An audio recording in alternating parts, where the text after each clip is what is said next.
Hi guys! Welcome to Love and Info with the one and only Love. So how's everybody doing? It's Gay Pride Month! Whee! Gay as in underwear everywhere. No, I'm just playing.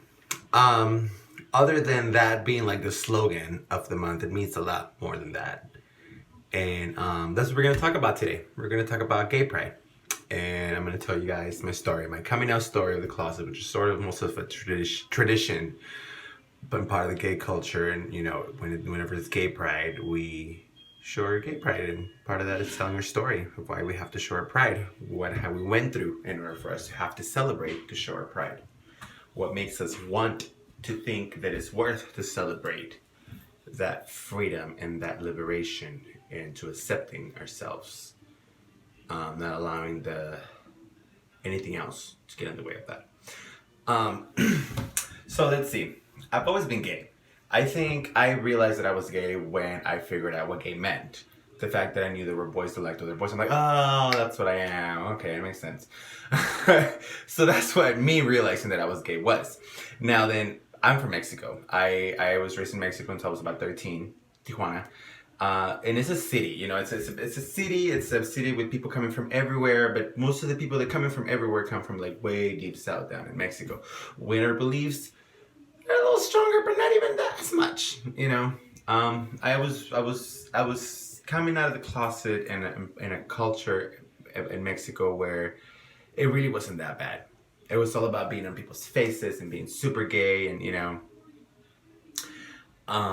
So that was that, you know, I was like 13, I was hanging out with all those boys that were like 16 or whatnot. They used to hang out like at the mall at this like place called WorldNet where people will go and like rent computers.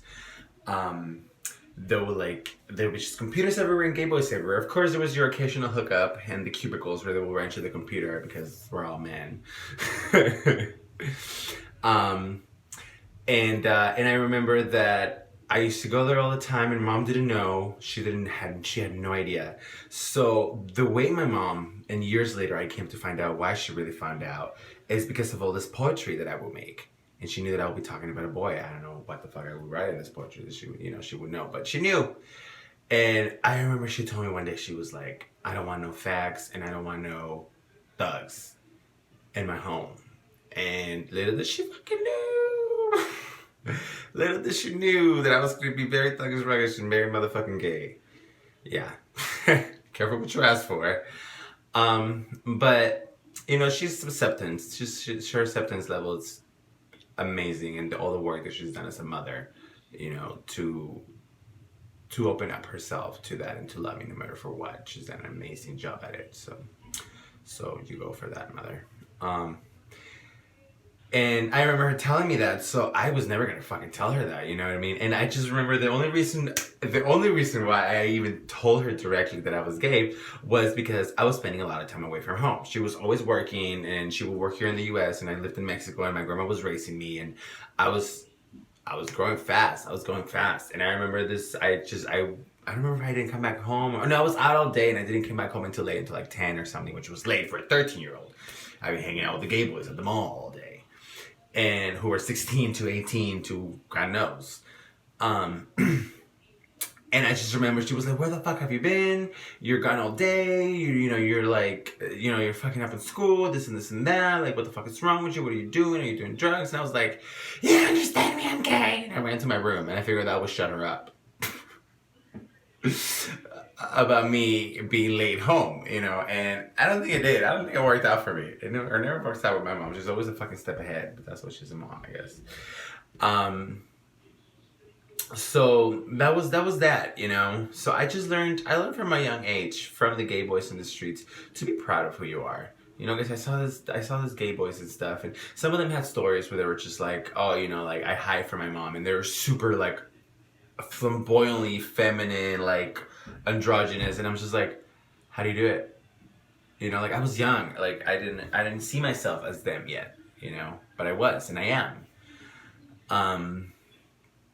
So thank God, thank whatever gods might be for my unconquerable soul and for my mom's pure love, because, you know, some people had really fucked up stories. You know, some people have been through a lot of bad shit for being gay. You know what I mean? Like a huge issue in our community that we should we all as gay people should be aware about is the homeless issue. You know, and people who are LGBT community or LGBT, whatever the hell. I hope I'm not leaving anybody out. Fuck. Transgenders and all of them, you know. To me, when issues like this come out, just to put an issue to the side, like the whole like transgender thing not being accepted in gay society, I'm part of the new era of the gays, in which I grew up being attentive to the fact that there are transgenders in our culture, you know what I mean?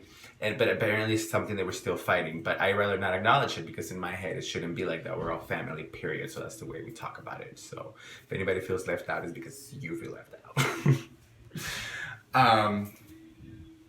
But bottom line, there's some people that have been through bad shit, and there's still people that are not accepted in their homes at a young age. You know, there's this program in downtown San Diego that I absolutely love. And if there's anybody that knows about anyone who's gay and who's gone through mental issues or any kind of mental issues or abandonment or drugs or anything like that, who's between the age 18 and 25, it's called Sunburst, and it's located in downtown, like on Broadway and on something. It's called Sunburst. Look it up. You can go into the center, the gay center in Hillcrest, and they'll give you all the information there. But basically, it's a beautiful program where they help this kind of kids, you know, all the kids they fall into drug issues. I was talking about the drug issue in the gay community and how it's influencing it so much that it's getting to a younger and younger age, you know. I remember that when I was younger and I came to a ballpark, I talked about this before, there were all these kids who were from the age of 18 to 28, and they were homeless, and they were drug addicts, and they were prostitutes, and it was crazy. You know, because I saw myself there. I was like, oh, this is where the fuck I'm heading, and this shit don't change, you know? So all of that is a huge issue, and they go through a lot, and they still go through a lot, and that is only stuff that are now recent. That is only stuff that is now present, you know? That, it's like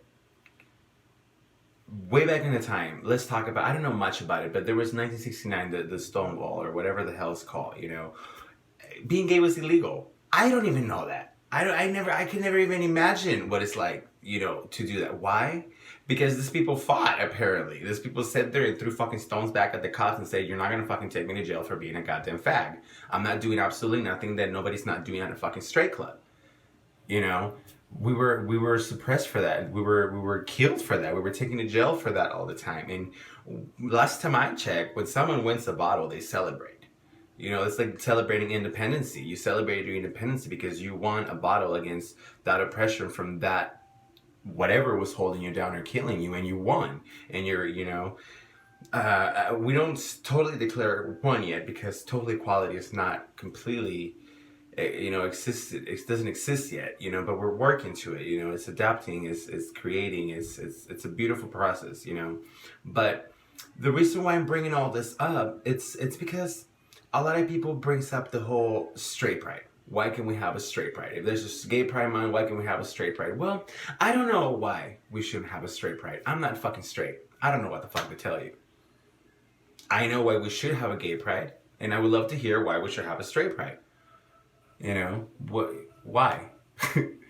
We need gay pride because we need to remind ourselves the sacrifice that people has had to make. People just like us, for us to be as free as we are now, for us to be able to walk around in underwear holding hands, for us to be able to be us. And that's just really it. So, happy gay month, everybody. Happy straight. No, I mean, happy gay month, happy gay pride month. There we go, happy gay pride month. I'm a little stoned. I had a busy day. I had a last busy couple of days, you guys. So I'm starting school on the 15th, on the 18th. Is this, what was it called? It was called media something class. I don't know. I'm learning how to make YouTube videos. I want to get better at my craft. I want to perfection my craft. So I'm going to school for it. I'm going to go and learn how to make videos and do radio stuff. I'll tell you guys more about it next time. But these last 2 days I went to court. I'm going to you guys, I'm going through my whole DUI thing. I have 10 more days of like forced labor to do. I owe them like $3,000, but I owe them $400 less now. And I'm working really hard, and everything's going really well. And this last 2 days, it was just like, there's been a lot of pressure at work, you know.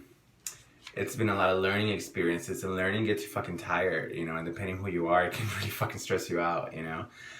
So I had like court, and then I had to go to the fucking, I had like this doctor's appointment, and it was like a whole day of that yesterday, and I just had no time. I literally was in court for like 4 hours, from like 8 to like noon. And then I was at the doctor from like 1 p.m. to like 4 p.m. And then after that, I was just done. I was just exhausted. So I just didn't have the head for it. But I'm going to make another video tomorrow, you know, and we'll go from there. I kind of feel like singing a song, but I don't know why. I don't know what song I feel like singing. We're going to sing Cloudy Days. We're going to sing Cloudy Days because I've been talking about that lately a lot. And how, you know, sometimes chaos is just part of making order. Not all the time, actually. All the time, that is what it is. And, you know, when shit just seems tough, you just got to think about this good shit to come. This good shit to come, you know. So, here goes. It's Cloudy Days. Cloudy days. Sorry. Yeah, here we go. One more time. 3, 2, 1, go. Cloudy days on my window bring me stories about better ones to come. Feel the rain on me linger, bringing thoughts of all the pretty things I've been through. And I know it's gonna be okay. Oh, but I know it's gonna be alright. 'Cause I pray with my heart on hand, 'cause I live with my faith on. I'll be alright, it will be fine. Cloudy days on my window bring me stories about better ones to come. Feel the rain on me linger, bringing thoughts of all the pretty things I've been through. And I know it's gonna be okay. And I know it's gonna be alright.